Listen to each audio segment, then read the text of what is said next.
నాకెవరు ఆన్సర్ చెప్పనే లేదు. రెడీ అయిపోయారా? సేల్స్ అన్నీ స్టార్ట్ అయిపోయాయి కదా కొనడానికి. కానీ జాగ్రత్తగా ఉండండి. నేను నిన్న కాక మొన్న న్యూస్‌లో చూశాను. కన్నడ యాక్టర్ ఉపేంద్ర గారికి వాళ్ళ వైఫ్‌కి ఒక పార్సిల్ మీరు ఆర్డర్ చేశారు కదా అని ఒక కాల్ వచ్చిందంట.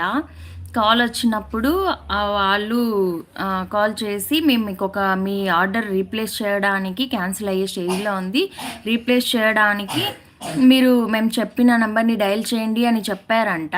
సో అప్పుడు వాళ్ళు ఆమె ఉన్నారు కదా ఉపేంద్ర గారి వైఫ్, ఆవిడ వచ్చేసి ప్రియాంక గారు, ఆవిడ వచ్చేసి హ్యాష్ డయల్ చేసి వాళ్ళు చెప్పిన నెంబర్ డయల్ చేశారంట. ఈ నెంబర్ నుంచి అవ్వట్లేదు, మీరు ఆల్టర్నేటివ్ నెంబర్ ఏదైనా ఉంటే దాని నుంచి చేయండి అని కూడా ఆవిడకి చెప్పారంట. సో ఆవిడ హడావిడిగా ఏం బుక్ చేశారు మరి అంత ఇంపార్టెంట్ థింగ్, వెంటనే వెళ్ళిపోయి ఉపేంద్ర గారి మొబైల్ నెంబర్ నుంచి కూడా అలాగే సేమ్ వాళ్ళు చెప్పిన నెంబర్ ఏదైతే ఉందో దాన్ని డయల్ చేసేసారు. సో అప్పుడేమైపోయింది, వాళ్ళిద్దరి ఫోన్లు హ్యాక్ చేసేసారు. హ్యాక్ చేసేసిన తర్వాత నుంచి వాళ్ళకి తెలియకుండా, సో హ్యాక్ అయ్యాయని వాళ్ళకి తెలియదు, వాళ్ళిద్దరికీ తెలియకుండా నైబర్స్, ఫ్రెండ్స్, కొలీగ్స్ అందరికీ మెసేజెస్ వెళ్ళిపోయాయంట. ఏమని, నాకు 55K కావాలి, 25K కావాలి, వెరీ అర్జెంటు, 2 అవర్స్లో రిటర్న్ చేస్తాను, ఇలా చెప్పారంట. అలా చెప్పడం వల్ల ఏం జరిగింది అంటే ఇప్పుడు కొంతమందికి తెలిసి ఉంటుంది, వాళ్ళు ఏం చేశారు, ఇద్దాము మన ఫ్రెండ్స్ కదా అనేసి ఆలోచించి ఇచ్చారంట.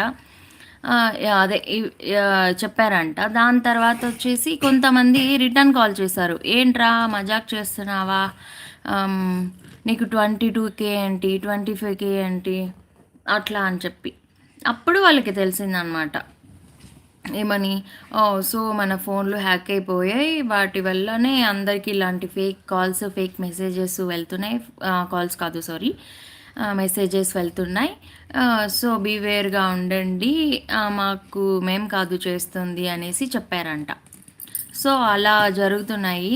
సో చాలా జాగ్రత్తగా ఉండండి. మీరు చేసిన ఆర్డర్ ఏదైనా సరే వచ్చింది, రీప్లేస్ చేయాలి, ఆర్డర్ మీకు క్యాన్సిల్ అయ్యేలా ఉంది, రీకన్ఫర్మ్ చేయాలంటే ఏం చేయాలి, హ్యాష్ నొక్కండి, డయల్ నొక్కండి, ఇలా ఏమైనా చెప్తే దయచేసి ఎవ్వరు ఎటువంటి లింక్స్ క్లిక్ చేయకండి. పెద్ద పెద్ద సెలబ్రిటీసే కాదు, చిన్నవాళ్ళు కాదు, ప్రతి ఒక్కరిని టార్గెట్ చేస్తున్నారు సైబర్ వాళ్ళు. సో చాలా జాగ్రత్తగా ఉండండి, అస్సలు మోసపోకండి. యాక్చువల్లీ చెప్పాలంటే నేను కూడా మోసపోయినాలే, కానీ